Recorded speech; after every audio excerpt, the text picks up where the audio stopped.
Hey, Chris here from Prima Coffee Equipment. Today we're going to brew with the Siphon. Siphon is an immersion brewer that actually uses a siphon to separate the coffee from the grounds at the end of the brewing process. So it's unique in a couple of ways.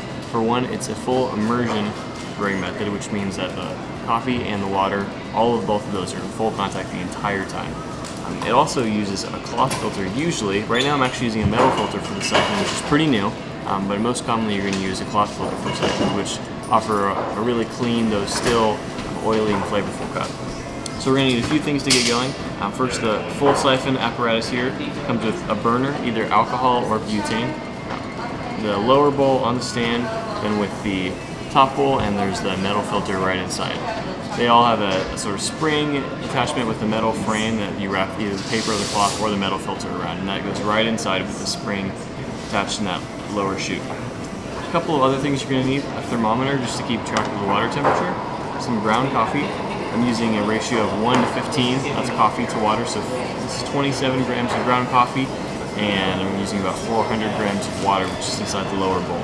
The coffee is ground just finer than pour over, so on a Marconi in Guatemala, that's about an 8 we're using right now.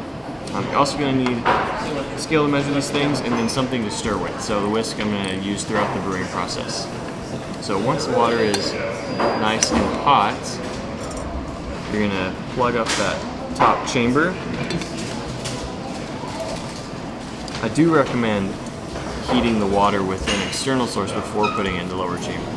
Reason being, it just takes a long time to heat in this glass bowl with either alcohol or butane. So heat it with something else, measure right into here, and then watch it rise.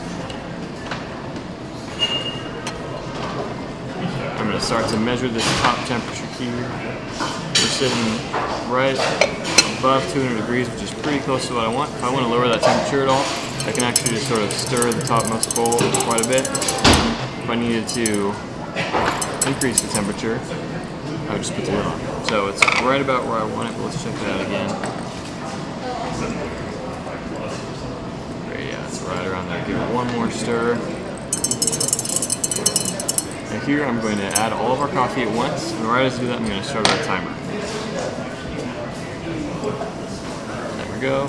Add the coffee, and I'm going to stir that quickly. I'm going to stir with kind of a back and forth motion, not a circular pattern, just because it actually helps mix up the coffee better. So I don't want to get a whirlpool, or it's actually not going to mix it that well. So go ahead and add that. You can put the lid on there. At this point, we're just getting all the coffee wet, preparing it to extract, sort of our pre-infusion per se. When we get to about 30 seconds, which is just happening right about now, we're going to actually give it another stir. Nice stir, make sure there aren't any pockets of air, no dry clumps of coffee.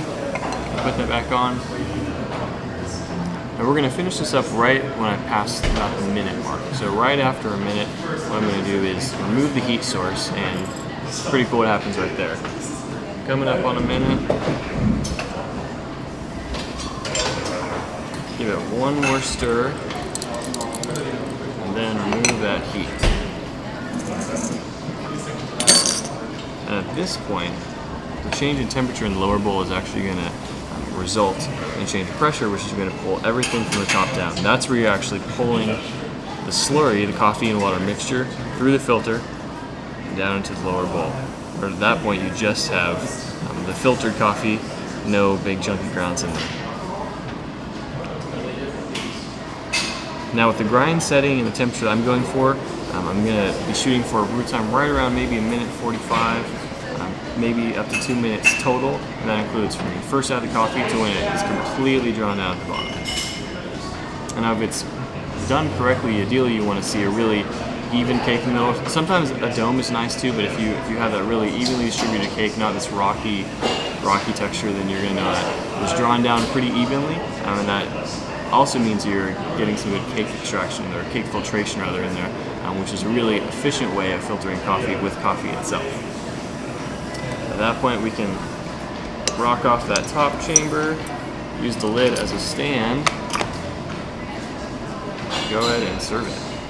One thing that's great about Siphon coffee is is that it's extremely hot right when you're ready to drink it. So if you like to drink coffee hot, it's really great because it actually is heated the entire time. You don't have that gradual increase in temperature. So temperature stability is great. The coffee's going to be hot when you're ready for it. It's going to be usually a very full, intense, flavorful cup, especially if you're using a cloth or a metal filter. Very full-bodied and rich and flavorful. Makes a delicious cup of coffee. Now, go try it yourself and enjoy.